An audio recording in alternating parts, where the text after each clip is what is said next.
But as this is Christmas, you're probably thinking of gifts. That's probably one of the top things on our list that we at least think about. And as you think about the gifts that you received over the years, I'm sure there are some really good gifts that come to mind. That gifts that have value, both monetary and intrinsic in manner of speaking. And some have both. And there's some things that the longer you have them, the less they're worth from a monetary standpoint. But man, you can't get rid of that. That even if there are better options out there, even if there's something that you could get for a reasonable price that wouldn't be expensive, you're not going to go throw this item away because it means so much to you. You also probably have some gifts that you laugh about and said, man, that was a terrible gift. Like there's things that come to mind of what was that person thinking? And now if your boss gives you a terrible gift, that's really not that big of a deal. But if a loved one gives you a terrible gift, you kind of have to question it a little bit.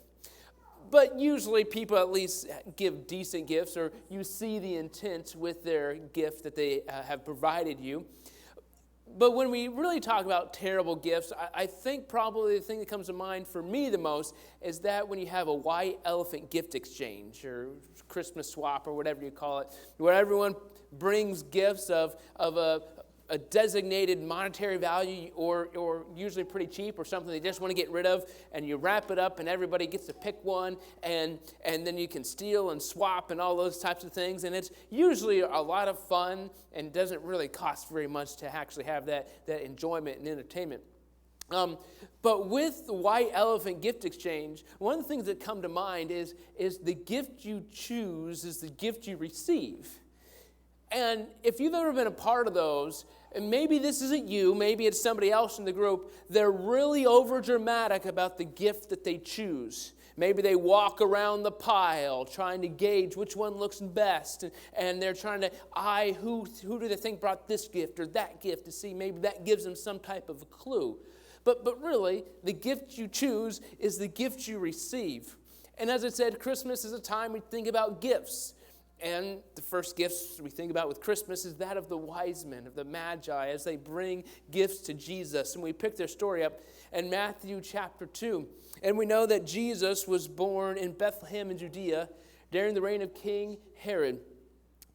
And about that time, Magi from the east came to Jerusalem and asked, "Where's the newborn King of the Jews?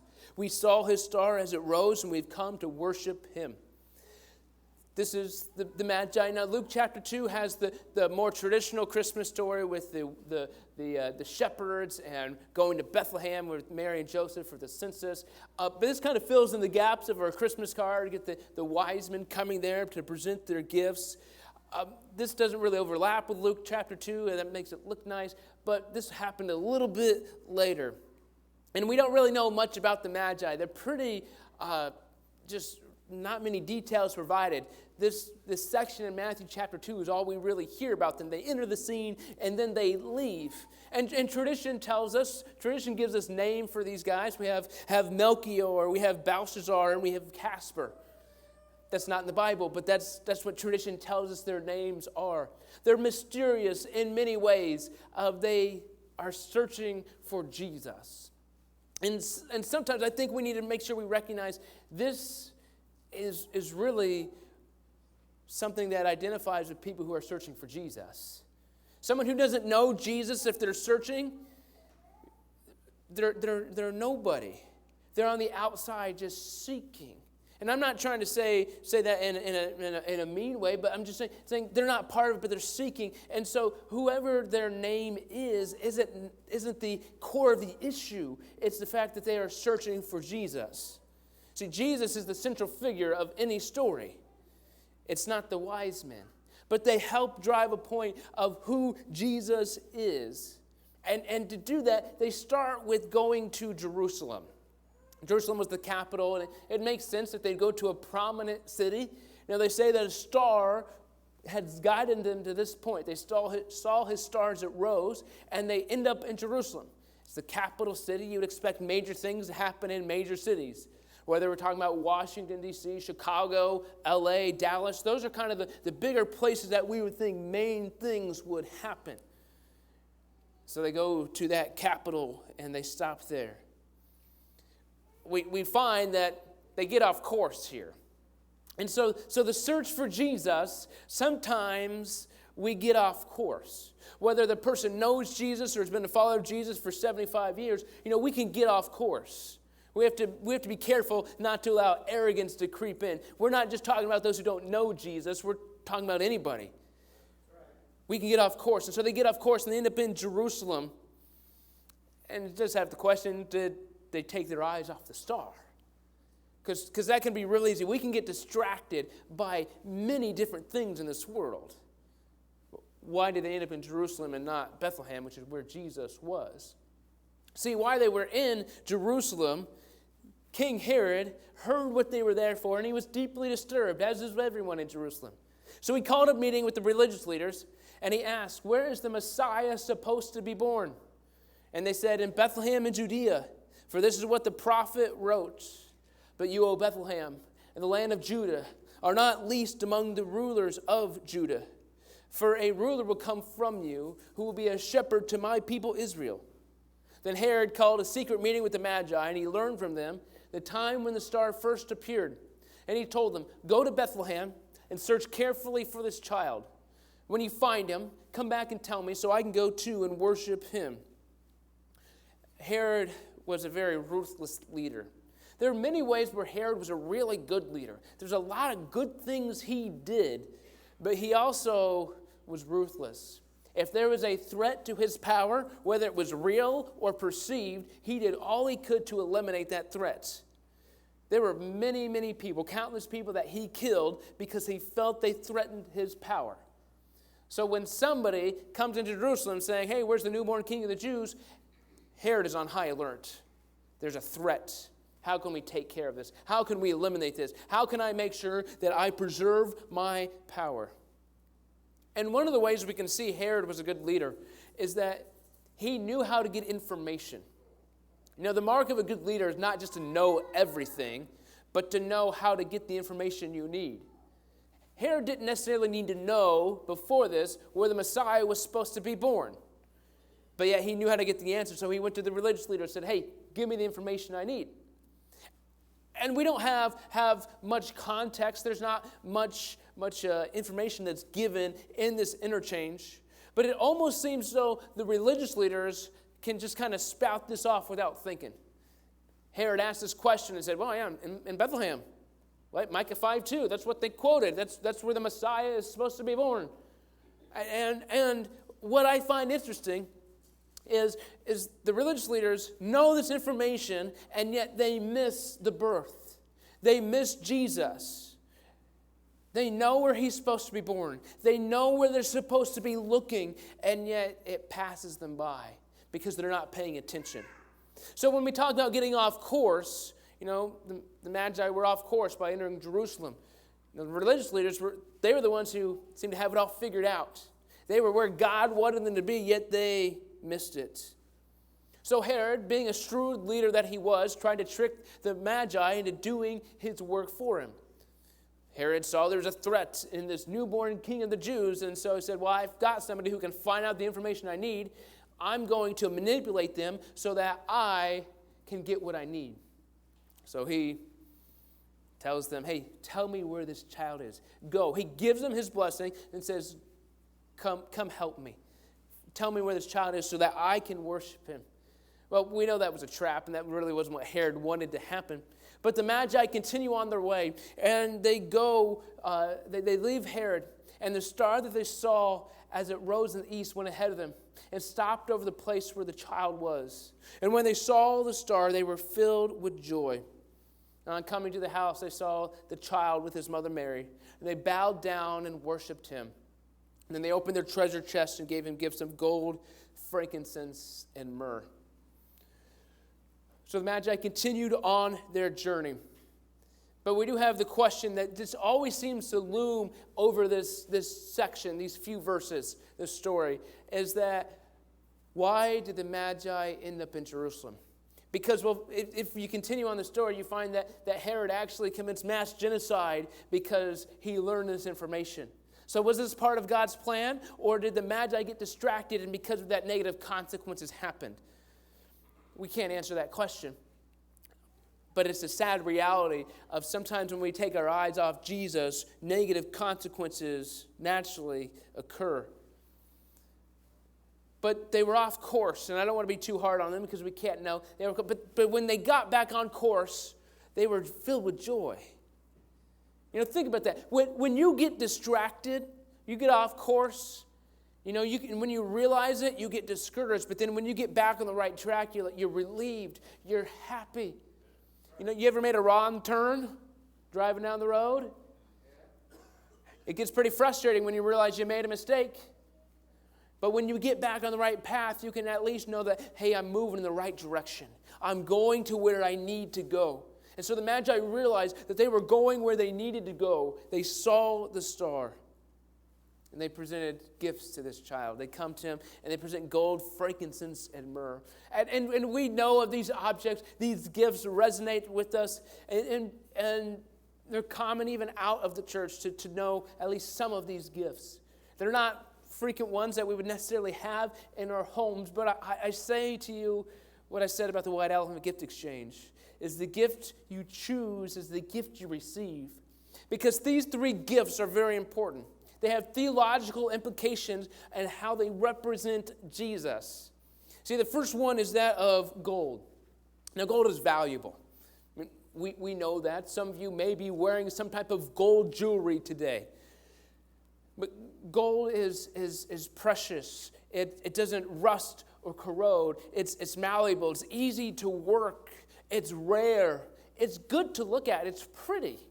Right? Now part of the prettiness of gold, I think, is because we've already valued it, so we see that it looks good. But as I was thinking about gold, I did a quick internet search of things that are more valuable than gold, per gram or per ounce, however you want to measure it. And I'm sad to say that the very first thing on the list that came up was drugs. That was a little discouraging. The first thing that's more valuable than gold on the list was drugs. And this weren't in any particular order, I don't think, but there are several other things that are worth more than gold. There's platinum and diamonds tend to be worth more than gold. Some elements, particularly radioactive elements like plutonium or uranium. There are these tea leaves in China, I can't pronounce the name, so I'm not going to say it, that per gram costs more than gold. And as I was thinking, but I don't like tea to begin with. Why would you pay that much? I mean, gold, I looked it up today, is over $1,800 an ounce. That's an expensive cup of tea. I mean, that's crazy. But the last thing I came across was snake venom. And snake venom is used to make anti-venom. And as I was thinking about that, if that person deserves to be paid well. Right? That's an important thing we need, and I don't want to do it. And I don't know many people that would be excited to do that. But gold is valuable, but it's not the most valuable thing out there. But throughout history, gold has been valuable. In fact, we find King Solomon, who was the third king of the United Kingdom of Israel. He was known for his wisdom and his wealth. Those are two of the main things that he was known for. In fact, we find in 1 Kings chapter 10, he every year would gather an estimated 25 tons of gold. That's how much money he would get every year in gold. That's over $1.4 billion worth of gold today. Right? That's how wealthy Solomon was. Every year he was getting that much wealth. But gold, as a gift to Jesus, was given because it was worth something, because it was valuable, because of its precious nature. There aren't many functional things you can do with gold outside of it being pretty, outside of just having value with it. But Jesus was given gold because it was a gift worthy of a king. So Jesus is identified as a king by the mere gift of gold that the Magi give to him. Now, the second gift is that of frankincense. Now, frankincense is much less common in our world today, or at least we don't think about it. It's a resin. It comes from a sap of a tree in India and Arabia from some dry mountainous areas called the boswellia tree. And it has different things that you can do with it. It can be used as a skin ointment. It can be steeped in tea. It can be taken as a supplement. But the main use that we know is that it was used for incense. It was used to burn. And why this is important from Jesus and his perspective is that in the Old Testament, in Leviticus chapter 16, we find the instructions for the Day of Atonement. And the Day of Atonement, it's very interesting, all the things that had to go into that. But the high priest was in charge of the day. And high priest had to do several things, had to wash, had to be ceremonial clean, had to put on specific clothes, had to sacrifice an animal to atone for his sins before he could do all the other work for the rest of the nation. And there were goats involved and bulls, and there were all sorts of things involved. But one of the things that the high priest would do is he would enter the place called the Holy of Holies. And it was a place where God would dwell, and the Ark of the Covenant was there. And in this moment, the priest would burn frankincense incense. And the point was so that it would create a fog, create smoke. Because we understand that no one can see God and live.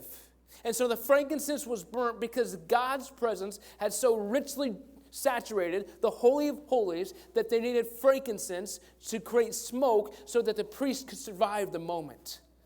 So that's what this represents. Now frankincense it's required for this. We find in Exodus chapter 30 there's a formulation that they use for it, and then in Leviticus chapter 10 that if you use the wrong type of formula, then that could be death because it's desecrating God and being disrespectful to him.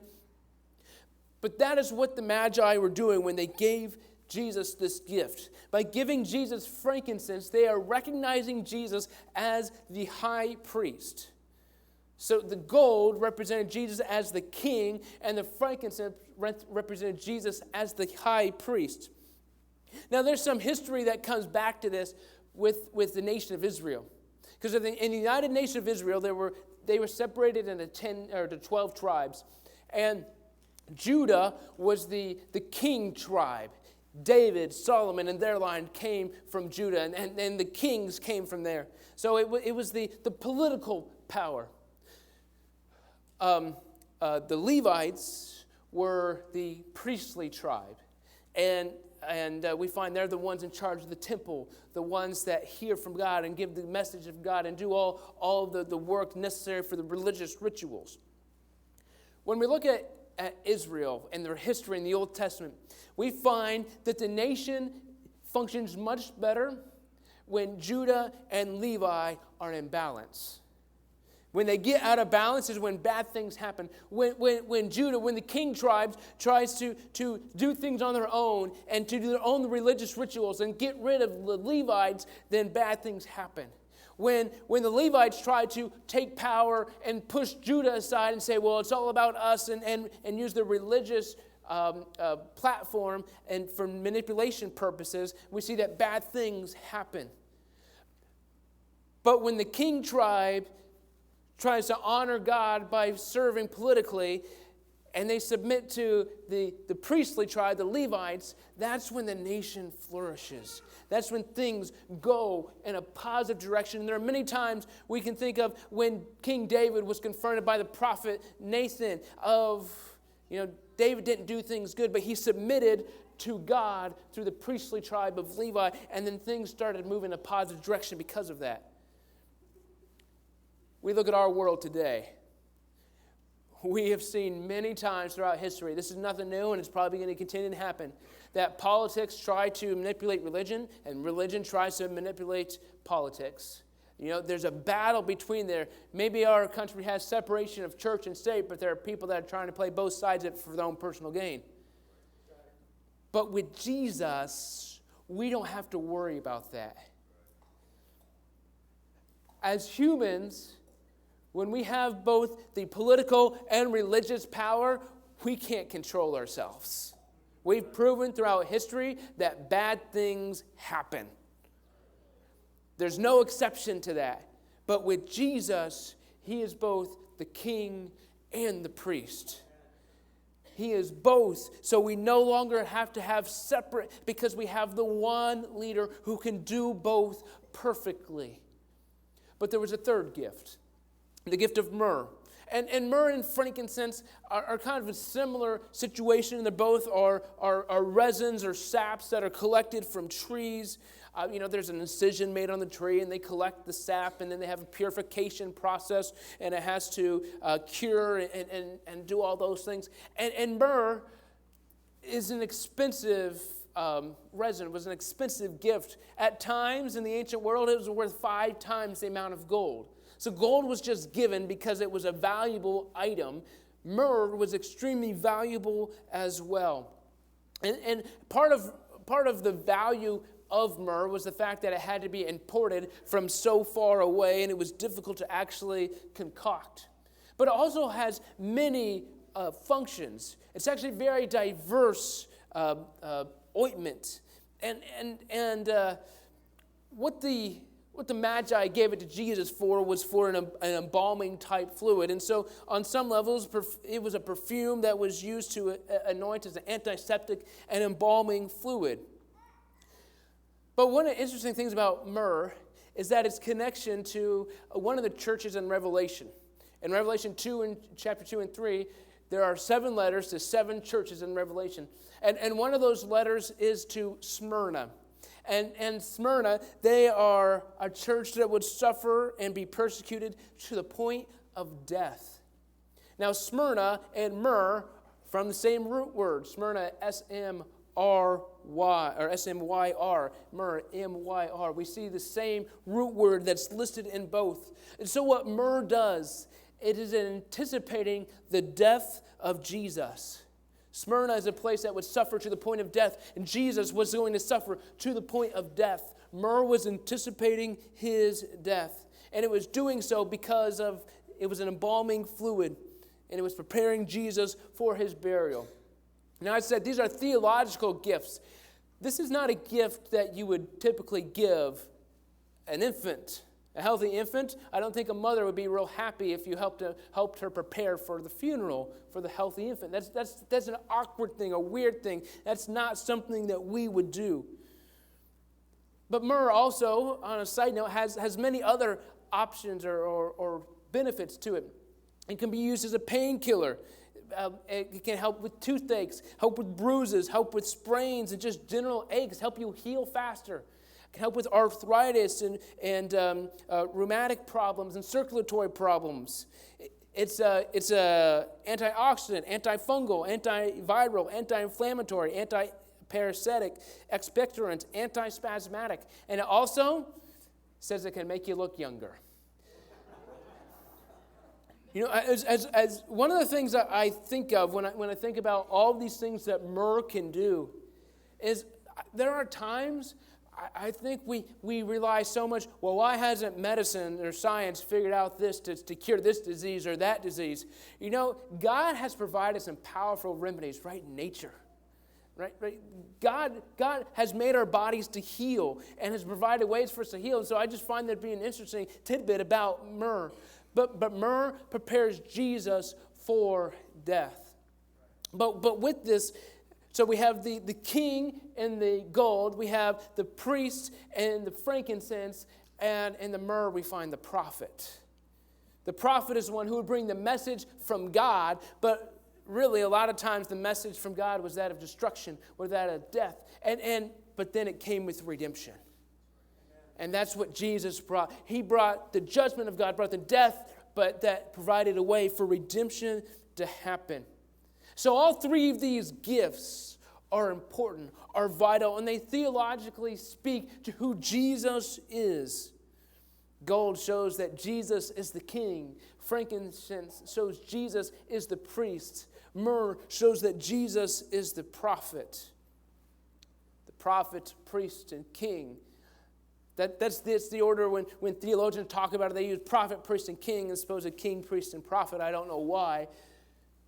But they represent who Jesus is. Now, Christmas time is a time where we exchange gifts. It's a time we give gifts to others and we receive them, and it's usually a joyous occasion. And it's a fun time. But I want to come back to the concept that the gift you choose is the gift you will receive. Because what happens, I think, with Jesus is we try to separate these gifts.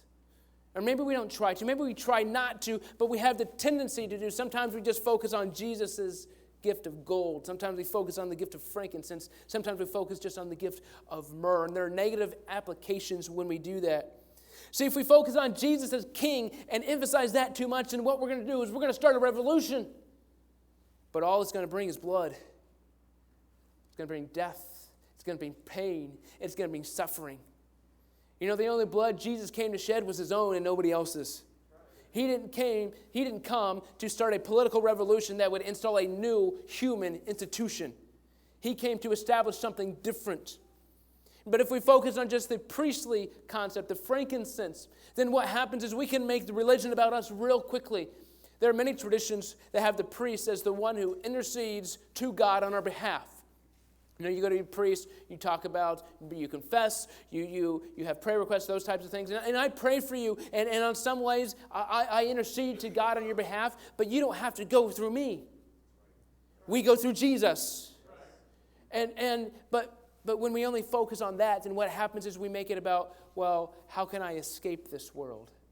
You know, I'm going to say a few things. Jesus is my priest. He's going to take care of my spiritual needs, but we're not going to make any change. So it's easy to revert back to yourself and make it about me and be selfish with it. If we focus on the gift of myrrh and emphasize that and only have the prophetic role of Jesus at mind, then what's going to happen is we're just going to bring people that bring judgment with no compassion, that we bring condemnation without any mercy. It reminds me of the prophet Jonah. You remember Jonah didn't want to follow God, so he ran away, but eventually he obeyed and went to the city of Nineveh. And in Jonah chapter 3, verse 4, he says to the Ninevites, he says, 40 days from now, Nineveh will be destroyed. And that was his message. He didn't care about Nineveh. In fact, as he was sharing this message, I almost get the fact he says 40 days, Nineveh's going to be destroyed. Stinks to be you guys. And he was actually mad when God brought compassion and saved them.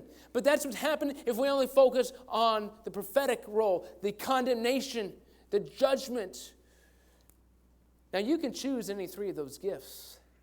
But Jesus said, I don't want to just give you part of me. He says, I want to give you all of me. Amen. You know, there are times in life, I'm sure you've been disappointed by the gifts that you have received. And if we try to parse Jesus up and split him up and so only take this here and this here, we're going to be disappointed by that. But that's not the gift Jesus has for you. He's not just giving you part of himself. He's giving you all of himself. That is the hope of Christmas, that the prophet, the priest, and the king is here. He is bringing the message of God that is judgment, that he is bearing on himself so that you no longer have to. And he is showing you the way so that you can be reconciled to God. And he is leading all the way while serving you at the same time. That's who Jesus is. He didn't come so you would pat him on the back. He didn't come so you would feel better about yourself. He came to lead you in the way that God is calling you to be saved. But you got to accept all of him. If you only accept part of him, you're going to be disappointed. You're going to be feeling empty. You're going to find areas that are just not working for you. But if you accept all of Jesus, I promise you, you're not going to be disappointed in Jesus. You may be disappointed in people. You may be disappointed in the institution, but you won't be disappointed in Jesus because he has come to be everything we need. He is the prophet, the priest, and the king. But the gift you choose is the gift you receive. It's a matter of your choice of how you receive Jesus. And Jesus is the light of the world. He's come to change us. He's come to change our trajectory. And I hope he has changed you because it's through him things will be different. It's through him we can say words like hallelujah. Those aren't worldly words. Those are words about Jesus, about the King coming, about praising to him. And so we sing that today because the light of the world has come.